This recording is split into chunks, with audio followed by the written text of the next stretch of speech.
read about the passing of Miriam. Miriam, she passed away there and she was buried there in the desert. Immediately after she passes away, the water ceases to be.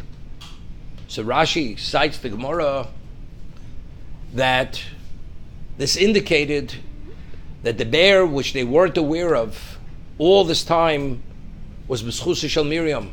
It was in her merit. Therefore, the moment she passes away, it ceases to be. So they have a new understanding of Miriam. I had mentioned, the Kli Yakar writes that the reason why the wellspring ceased is because we find they never eulogized Miriam. So evidently, why did they eulogize her? We find they eulogized Moshe, Vayivku, they eulogized Aaron, Vayivku, they cried. There's no Vayivku regard to Miriam, evidently because they didn't appreciate and understand who she was. So the Torah, to give them an appreciation in retrospect, what they didn't understand was the wellspring ceased, so they understood that it was in her merit. That's the reason why it ceased, otherwise it would have continued. This is the Kli Yakar. But the question is, how did he not see Miriam to be so special? She was one of the midwives in Egypt, and together with her mother, they saved the whole generation. They defied the decree of the king, and she was special. She sang the Shira with the women after Kriyas Yamsuf. It says Moshe sang the Shira with the men. Miriam sang the Shira with the women. She was a Neviah. She was a prophetess at the age of 6 years old. She already prophesied that her mother was going to give birth to the Redeemer of Israel. How did they not see her special? We find something unusual. Miriam speaks ill of her brother, critically of her brother. She becomes a leper. So what happens? She had to go out of the camp. She became a leper, has to be sent out of all the camps. And Klal Yisrael had to wait 7 days until she was reinstated, until she was able to achieve her level of Tara, of purity.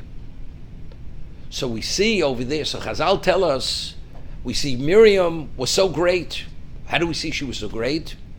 Because the Shechina, the Ani HaKavod, and Shishim Ribo, the divine presence, the clouds of glory, and 600,000 men above the age waited 7 days before they traveled.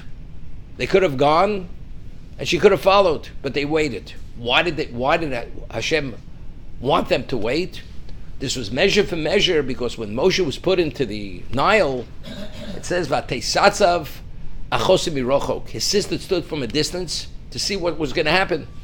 So because she waited to see what was going to happen, therefore she merited that we should wait on her behalf until she was reinstated in a state of purity. Now, that incident, you have to understand. A person goes and speaks Lashon Hara. She becomes a leper, which is something very extreme. You try to somehow, we'll sweep it under the carpet. Let's keep it quiet. No, it's going to be public knowledge. 600,000 Jews will know, plus the women and men, that Miriam spoke Lashon Hara. She became a leper. Otherwise, why are we waiting? So what's the talk of the town? The talk of Klal Yisrael is Miriam is a leper. It's a disgrace. Here we're saying this is somehow a schus. There's a schus for Miriam that everybody knows she's a leper. Because they could have traveled on the QT, she would have caught up. Hashem says, no, let everybody know. So what, Hashem wants to publicly disgrace her? Just, how do we understand this is schar, this is reward?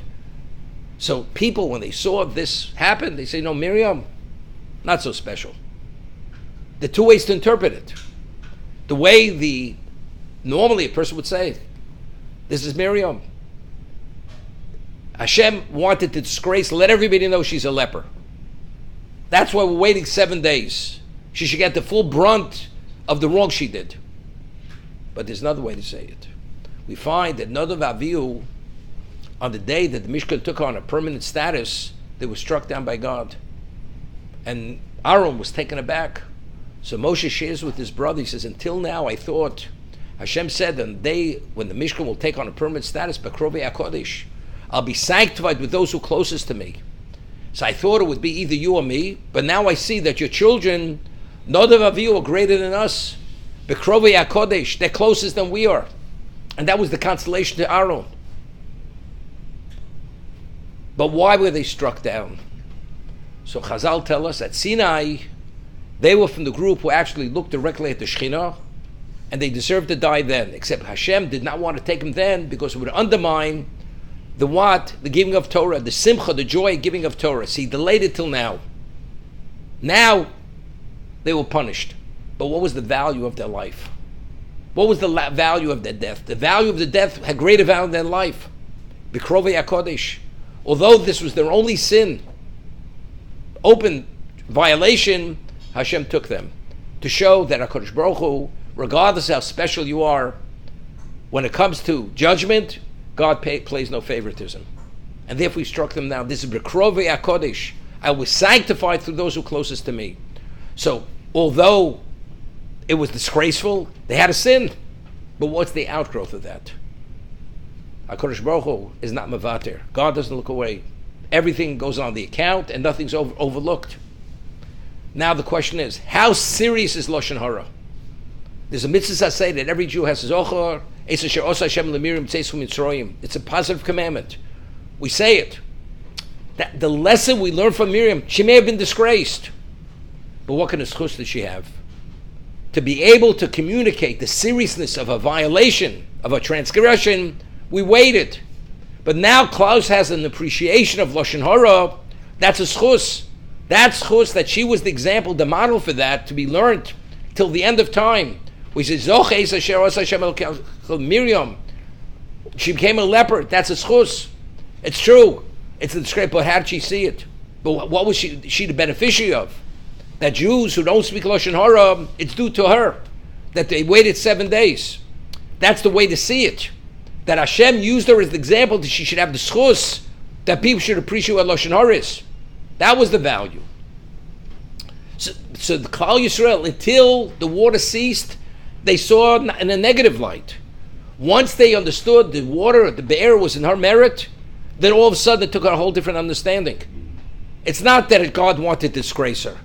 God wanted her to be the model because she's so special that she should have the schus till the end of time, that the reason why a person doesn't speak Lashon Hara is the merit of Miriam.